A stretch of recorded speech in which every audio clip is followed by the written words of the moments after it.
ಇವತ್ತು ಕೂಡ ವಿದ್ಯಾವಂತರು ಮೌಢ್ಯಗಳನ್ನು ನಂಬ್ಕೊಳ್ತಕ್ಕಂಥದ್ದು, ಕಂದಾಚಾರಗಳನ್ನು ನಂಬ್ಕೊಳ್ತಕ್ಕಂಥದ್ದು ಇವತ್ತು ನಡೀತಾ ಇರ್ತಕ್ಕಂಥದ್ದನ್ನು ನಾವು ಕಾಣ್ತಾ ಇದ್ದೇವೆ. ಡಾಕ್ಟರ್ ಓದಿರೋಂಥವರು, PhD ಮಾಡಿರ್ತಕ್ಕಂಥವರು, ಇಂಜಿನಿಯರ್ ಓದಿರ್ತಕ್ಕಂಥವರು, ವಿಜ್ಞಾನ ಓದಿರ್ತಕ್ಕಂಥವರು, ಪ್ರೊಫೆಸರ್ಗಳಾಗಿರ್ತಕ್ಕಂಥವರು, ವಿಜ್ಞಾನಿಗಳಾಗಿರ್ತಕ್ಕಂಥವರು ಇವತ್ತು ನೀನು ಯಾಕಪ್ಪ ಬಡವನಾಗಿದ್ದೀಯಾ, ನೀನು ಯಾಕಪ್ಪ ವಿದ್ಯಾವಂತನಾಗಿದ್ದೀಯಾ, ನೀನು ಯಾಕಪ್ಪ ಸೂರಿಲ್ಲ ನಿನಗೆ ಅಂತ ಕೇಳಿದ್ರೆ ಹೇಳೋದೇನು ಅಂತಂದ್ರೆ, ನಾನು ಹಿಂದಿನ ಜನ್ಮದಲ್ಲಿ ಪಾಪ ಮಾಡಿಬಿಟ್ಟಿದ್ದೆ, ಅದಕ್ಕೋಸ್ಕರವಾಗಿ ಈಗ ಹುಟ್ಬಿಟ್ಟಿದ್ದೀನಿ ಈ ಥರ. ಅದು ನಿಜನಾ? ಅದು ಅಸತ್ಯ.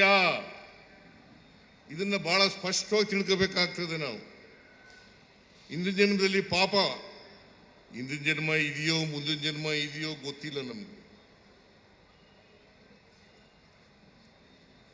ಪ್ರತಿಯೊಬ್ಬರು ಕೂಡ ಹುಟ್ಟಿದ ಮೇಲೆ ಸಾಯಲೇಬೇಕು. ಸಾವು ಆಕಸ್ಮಿಕ, ಸಾವು ಗ್ಯಾರಂಟಿ. ಹುಟ್ಟು ಆಕಸ್ಮಿಕ, ಸಾವು ಗ್ಯಾರಂಟಿ.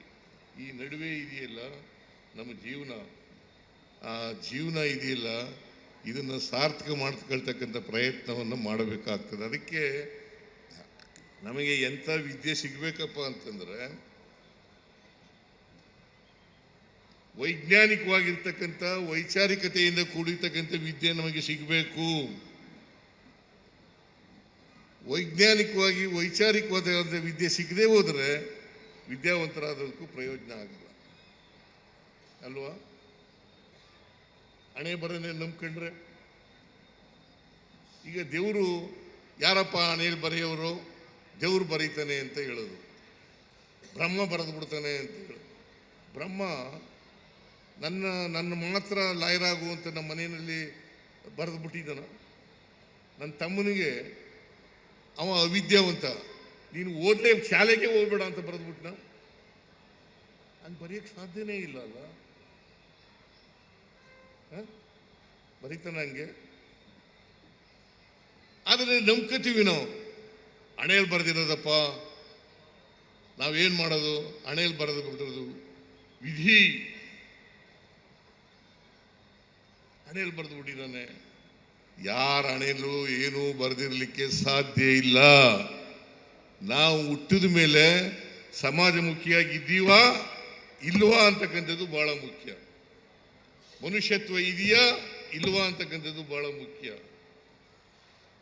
ನಾವೆಲ್ಲರೂ ಕೂಡ ವಿದ್ಯಾವಂತರಾಗಬೇಕು. ವಿದ್ಯಾವಂತರಾದಾಗ ಮನುಷ್ಯರಾಗಿ ಬಾಳ್ತಕ್ಕಂಥ ಪರಿಸ್ಥಿತಿ ಬರಬೇಕು. ಮನುಷ್ಯರಾಗಬೇಕಾದ್ರೆ ಇನ್ನೊಬ್ಬ ಮನುಷ್ಯರನ್ನು ಪ್ರೀತಿಸ್ತಕ್ಕಂಥ ಪ್ರವೃತ್ತಿಯನ್ನು ಬೆಳೆಸ್ಕೊಳ್ತಕ್ಕಂಥದ್ದು ಅತ್ಯಂತ ಅವಶ್ಯ. ಮನುಷ್ಯನನ್ನು ದ್ವೇಷದಿದೆಯಲ್ಲ, ಅದು ಅಮಾನವೀಯವಾದಂಥ ಗುಣ ಅಂತಕ್ಕಂಥದ್ದನ್ನು ಇವತ್ತು ನಾವೆಲ್ಲರೂ ಕೂಡ ಅರ್ಥ ಮಾಡ್ಕೋಬೇಕಾಗ್ತದೆ. ಇದನ್ನ ನಾವು ಮಾಡದೆ ಹೋದರೆ ಭಾರಿ ಕಷ್ಟ ಆಗ್ತದೆ. ಅದಕ್ಕೆ ಬಾಬಾ ಸಾಹೇಬ್ ಅಂಬೇಡ್ಕರ್ ಅವರು ಹೇಳಿದ್ರು, 1950 ಜನವರಿ 26ನೇ ತಾರೀಕು, 1950 ಜನವರಿ 26ನೇ ತಾರೀಕು ನಮ್ಮ ದೇಶಕ್ಕೆ ಸಂವಿಧಾನ ಜಾರಿ ಬರ್ತದೆ. ಆ ಸಂವಿಧಾನ ಜಾರಿ ಬಂದಂಥ ಸಂದರ್ಭದಲ್ಲಿ ನಾವು ವೈರುಧ್ಯತೆ ಇರ್ತಕ್ಕಂಥ ಸಮಾಜಕ್ಕೆ ಕಾಲಿಡ್ತಾ ಇದ್ದೇವೆ. ವೈರುಧ್ಯತೆ ಇರ್ತಕ್ಕಂಥ ಸಮಾಜಕ್ಕೆ ಕಾಲಿಡ್ತಾ ಇದ್ದೇವೆ. ವೈರುಧ್ಯತೆ ಏನು? ಸಾಮಾಜಿಕ ಅಸಮಾನತೆ, ಬಡವರು ಶ್ರೀಮಂತರು, ಮೇಲ್ಜಾತಿ ಕೀಳುಜಾತಿ, ವಿದ್ಯಾವಂತರು ಅವಿದ್ಯಾವಂತರು ಇರ್ತಕ್ಕಂಥ ಸಮಾಜಕ್ಕೆ ಕಾಲಿಡ್ತಾ ಇದ್ದೀವಿ. ಅದಕ್ಕೋಸ್ಕರನೇ ವೈರುಧ್ಯತೆ ಇರ್ತಕ್ಕಂಥ ಸಮಾಜಕ್ಕೆ ಕಾಲಿಡ್ತಾ ಇದ್ದೀವಿ. ಇಂಥ ವೈರುಧ್ಯತೆ ಇರ್ತಕ್ಕಂಥ ಸಮಾಜ ಬದಲಾವಣೆ ಆಗಬೇಕಾದ್ರೆ ನಾವು ಮೊದಲು ಮನುಷ್ಯರಾಗಿ ಇರಬೇಕು. ಸಮಾಜದ ಸಮಸ್ಯೆಗಳಿಗೆ ಸ್ಪಂದಿಸ್ತಕ್ಕಂಥ ರೀತಿಯಲ್ಲಿ ಇರಬೇಕು. ಈಗ ಸ್ವಾಮೀಜಿಯವರು ಧರ್ಮ ಪ್ರಚಾರವನ್ನು ಮಾಡ್ತಾರೆ, ಶಿಕ್ಷಣ ಕೊಡ್ತಾರೆ, ಆಮೇಲೆ ಆರೋಗ್ಯನೂ ಮಾಡ್ತಾರೆ. ಈಗ ಸುತ್ತೂರು ಮಠ ಇದೆಯಲ್ಲ, ಸುತ್ತೂರು ಮಠದಲ್ಲಿ ಶಿಕ್ಷಣ, ಅದು ವಿಶೇಷವಾಗಿ ಗ್ರಾಮೀಣ ಜನರಿಗೆ ಶಿಕ್ಷಣ ಸಿಗ್ತಕ್ಕಂಥದ್ದು, ಆರೋಗ್ಯ ಸಿಗ್ತಕ್ಕಂಥದ್ದು, ಹಾಸ್ಟೆಲ್ಗಳು ಸಿಗ್ತಕ್ಕಂಥದ್ದು. ಈ ದಾಸೋಹ ಅನ್ನೋದು ಇದೆಯಲ್ಲ, ಈ ದಾಸೋಹ ಅನ್ನೋದು ಇದೆಯಲ್ಲ, ಮನುಷ್ಯನ ಕಷ್ಟಗಳಿಗೆ ಸುಖಗಳಿಗೆ ಸ್ಪಂದಿಸ್ತಕ್ಕಂಥದ್ದೇ ದಾಸೋಹ. ದಾಸೋಹ ಅಂದ್ರೇನು? ಮನುಷ್ಯನ ಕಷ್ಟ ಸುಖಗಳಿಗೆ ಸ್ಪಂದಿಸಕ್ಕಂಥದ್ದೇ ದಾಸೋಹ. ಅದಕ್ಕೆ ಜವರೇಗೌಡರು ಒಂದು ಮಾತನ್ನು ಹೇಳ್ತಾ ಇದ್ರು, ದೇಜಗೌ ಒಂದು ಮಾತು ಹೇಳ್ತಾ ಇದ್ರು, ಏನಪ್ಪ ಅಂತಂದರೆ ಕಾಯಕ ದಾಸೋಹ, ಎರಡು ಮಂತ್ರಗಳನ್ನು ಬಸವಣ್ಣ ಹೇಳ್ಕೊಟ್ಟಿದ್ರಲ್ಲ, ಎರಡು ಮೌಲ್ಯಗಳನ್ನು ಬಸವಣ್ಣವರು ಹೇಳಿದರು. ಕಾಯಕ ಅಂದ್ರೆ ಏನಪ್ಪ ಅಂತಂದರೆ ಪ್ರೊಡಕ್ಷನ್. ದೇವರೇಗೌಡರು ಹೇಳಿರ್ತಕ್ಕಂಥದ್ದು, ಇದು ನನ್ನ ಭಾಷೆ ಇಲ್ಲ, ದೇವರೇಗೌಡರು ಹೇಳಿರ್ತಕ್ಕಂಥದ್ದು. ಕಾಯಕ ಅಂದರೆ ಪ್ರೊಡಕ್ಷನ್, ದಾಸೋಹ ಅಂತಂದ್ರೆ ಡಿಸ್ಟ್ರಿಬ್ಯೂಷನ್. ದಾಸೋಹ ಅಂತಂದ್ರೆ ಡಿಸ್ಟ್ರಿಬ್ಯೂಷನ್, ಕಾಯಕ ಅಂತಂದ್ರೆ ಪ್ರೊಡಕ್ಷನ್. ಪ್ರತಿಯೊಬ್ಬ ಮನುಷ್ಯನೂ ಕೂಡ ಹುಟ್ಟಿದ ಮೇಲೆ ಪ್ರೊಡಕ್ಟಿವಿಟಿನಲ್ಲಿ ಭಾಗವಹಿಸಬೇಕು. ಇನ್ನೊಬ್ರು ಉತ್ಪಾದನೆ ಮಾಡಿದದನ್ನ ನಾನು ಮಜಾ ಮಾಡ್ತಕ್ಕಂಥದ್ದು ಇದೆಯಲ್ಲ, ಈ ವ್ಯವಸ್ಥೆ ಹೋಗ್ಬೇಕು. ಪ್ರೊಡ್ಯೂಸ್ ಮಾಡೋರು ಯಾರೋ, ನಾನು ಅದನ್ನ ಮಜಾ ಮಾಡ್ಕೊಂಡಿರೋದು, ಈ ವ್ಯವಸ್ಥೆ ಹೋಗ್ಬೇಕು ಅಂತಕ್ಕಂಥದ್ದನ್ನೇ ಮಾಡೋರು. ಅದಕ್ಕೋಸ್ಕರ ನಾವು ಉತ್ಪಾದನಾ ಪ್ರಕ್ರಿಯೆಯಲ್ಲಿ ಎಲ್ಲರೂ ಕೂಡ ಭಾಗವಹಿಸಬೇಕು. ಉತ್ಪಾದನೆ ಆಗಿ ಬಂದಂಥ ಅದನ್ನು ಎಲ್ಲರೂ ಕೂಡ ಅನುಭವಿಸ್ಬೇಕು. ಇದೇ ಪ್ರೊಡಕ್ಷನ್ ಅಂಡ್ ಡಿಸ್ಟ್ರಿಬ್ಯೂಷನ್. ಇದನ್ನ ಪ್ರತಿಯೊಬ್ಬರು ಕೂಡ ಅರ್ಥ ಮಾಡ್ಕೋಬೇಕಾಗ್ತದೆ. ಇನ್ನೊಬ್ಬ ಬೆವರು ಸುರಿಸಲಿ, ನಾನು ಅದಕ್ಕೆ ಅನ್ನಭಾಗ್ಯ ಕಾರ್ಯಕ್ರಮ ಒಂದ್ಸಾರಿ ಮಾಡಿದಾಗ ವಿಧಾನಸಭೆಯಲ್ಲಿ ಒಬ್ಬರ ಮಾನ್ಯ ಸದಸ್ಯರು ಕೇಳಿದ್ರು, ಈಗ ಅವ್ರು ಬದುಕಿಲ್ಲ, ಕೇಳಿದ್ರು, ನೀವು ಅನ್ನಭಾಗ್ಯ ಕಾರ್ಯಕ್ರಮ ಮಾಡಿ ಜನರನ್ನೆಲ್ಲ ಸೋಮಾರಿಗಳನ್ನು ಮಾಡಿಬಿಟ್ಟಿದ್ದೀರಿ, ಈ ಕೆಲಸಕ್ಕೆ ಸಿಗಲ್ಲ ನಮಗೆ ಅಂತ ಹೇಳಿದ್ರು. ನಾನು ಹೇಳಿದೆ, ನೋಡಪ್ಪ, ನೀನು ವ್ಯವಸಾಯ ಮಾಡಿದೆಯೇ ಇಲ್ಲವೋ ಗೊತ್ತಿಲ್ಲ, ಪ್ರೊಡ್ಯೂಸ್ ಮಾಡ್ತೀಯೋ ಇಲ್ಲವೋ ಅಂತ ಗೊತ್ತಿಲ್ಲ ನನಗೆ. ಆದರೆ ನೀನು ವ್ಯವಸಾಯ ಮಾಡದೆ ಹೋಗಿದ್ರೆ, ಪ್ರೊಡ್ಯೂಸ್ ಮಾಡದೆ ಹೋದರೆ, ಪ್ರೊಡಕ್ಷನ್ ಆಕ್ಟಿವಿಟೀಸ್ನಲ್ಲಿ ಭಾಗವಹಿಸದೇ ಇದ್ದರೆ, ನೀನು ಪ್ರೊಡಕ್ಟಿವಿಟಿನಲ್ಲಿ ಭಾಗವಹಿಸು. ಅವರೆಲ್ಲ ಪಾಪ ಬೇದು ಗೇದು ಗೇದು ಗೇದು ಸಾಕಾಗ್ಬಿಟ್ಟು ಬೆನ್ನೆಲ್ಲ ಬಗ್ಗೋಗ್ಬಿಟ್ಟಿದೆ, ಅವರೊಂದಷ್ಟು ವಿಶ್ರಾಂತಿ ತಗೊಳ್ಳಿ ಅಂತ ಹೇಳಿ. ಅದರಿಂದ ಎಲ್ಲರೂ ಶ್ರಮ ಪಡಬೇಕು. ಬಂದಂಥ ಉತ್ಪಾದನೆಯನ್ನೇ ಎಲ್ಲರೂ ಕೂಡ ಅನುಭವಿಸ್ಬೇಕು. ಇದನ್ನ ಪ್ರತಿಯೊಬ್ಬರು ಕೂಡ ಮಾಡಿದಾಗಲೇ ಸಮಾಜವನ್ನು ನಿರ್ಮಾಣ ಮಾಡಲಿಕ್ಕೆ ಸಾಧ್ಯ ಆಗ್ತದೆ.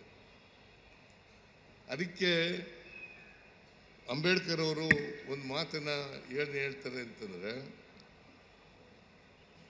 ಅಸಮಾನತೆ ಹೋಗ್ಬೇಕಾದ್ರೆ ಎಲ್ರಿಗೂ ಆರ್ಥಿಕ ಸಾಮಾಜಿಕ ಶಕ್ತಿ ಬರಬೇಕು. ಈ ಶಕ್ತಿ ಬರದೇ ಹೋದರೆ ನಮ್ಮ ಸ್ವಾತಂತ್ರ್ಯ ಬಂದದ್ದು ಯಶಸ್ಸಾಗಲ್ಲ. ಸ್ವಾತಂತ್ರ್ಯ ಬಂದದ್ದು ಯಶಸ್ಸಾಗಬೇಕಾದ್ರೆ ಎಲ್ರಿಗೂ ಸಾಮಾಜಿಕ ಆರ್ಥಿಕ ಶಕ್ತಿ ಬರಬೇಕು, ಅಸಮಾನತೆ ಹೋಗ್ಬೇಕು. ಎಲ್ಲಿವರೆಗೆ ಅಸಮಾನತೆ ಹೋಗಲ್ಲ, ಅಸಮಾನತೆಯಿಂದ ಯಾರು ನರಳುತ್ತಾ ಇದ್ದಾರೆ ಇನ್ನುವೇ ಸಮಾಜದಲ್ಲಿ, ಅವರು ಸ್ವಾತಂತ್ರ್ಯದ ಸೌಧ ಇದೆಯಲ್ಲ, ಪ್ರಜಾಪ್ರಭುತ್ವದ ಸೌಧ ಇದೆಯಲ್ಲ, ಆ ಸೌಧನೇ ಧ್ವಂಸ ಮಾಡ್ತಾರೆ ಅಂತಕ್ಕಂಥ ಎಚ್ಚರಿಕೆಯನ್ನು ಕೊಟ್ಟಿದ್ದು. ಇದನ್ನು ಹೇಳಿ ಎಷ್ಟು ವರ್ಷ ಆಯಿತು? 1949 ನವೆಂಬರ್ 25. ಗೊತ್ತಾಯ್ತು ಮಲ್ಲಾಜಮ್ಮ?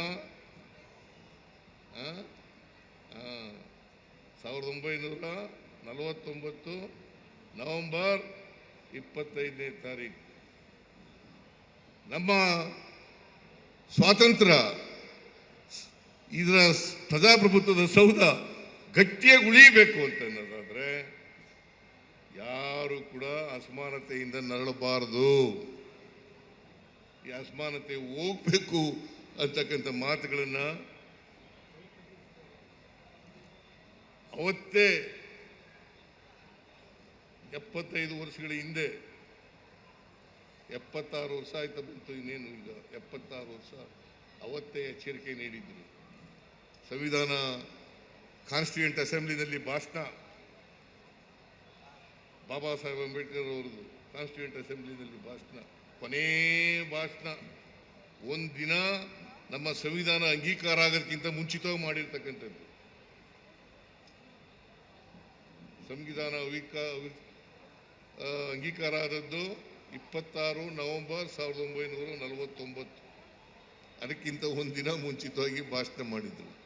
ಅದರಿಂದ ನಾವು ಎಲ್ಲ ಈ ಜಯಂತ್ಯೋತ್ಸವಗಳನ್ನು ಮಾಡ್ತಕ್ಕಂಥದ್ದು, ಪೂಜ್ಯರ ಜಯಂತ್ಯೋತ್ಸವಗಳನ್ನು ಮಾಡ್ತಕ್ಕಂಥದ್ದು ಸಮಾಜದಲ್ಲಿ ಸರ್ವ ಜನಾಂಗದ ಶಾಂತಿಯ ತೋಟ ನಿರ್ಮಾಣ ಆಗಬೇಕು ಅಂತಕ್ಕಂಥ ಉದ್ದೇಶದಿಂದ ಸರ್ವ ಜನಾಂಗದ ಶಾಂತಿಯ ತೋಟ ಆಗಬೇಕು.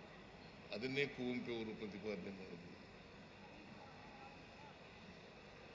ಅದನ್ನು ನಾವೆಲ್ಲರೂ ಕೂಡ ಮಾಡತಕ್ಕಂಥ ಪ್ರಯತ್ನವನ್ನು ಮಾಡೋಣ ಅಂತ ಹೇಳ್ತಾ ಇದನ್ನು ಅತ್ಯಂತ ಸಂತೋಷದಿಂದ ನನ್ನ ಮುಕ್ತಾಯ ಭಾಷಣವನ್ನು ಮಾಡಿದ್ದೇನೆ ಅಂತಕ್ಕಂಥ ಮಾತುಗಳನ್ನು ಹೇಳಿ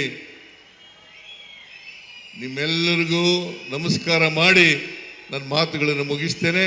ಜೈ ಹಿಂದ್, ಜೈ ಕರ್ನಾಟಕ, ಜೈ ಸಂವಿಧಾನ.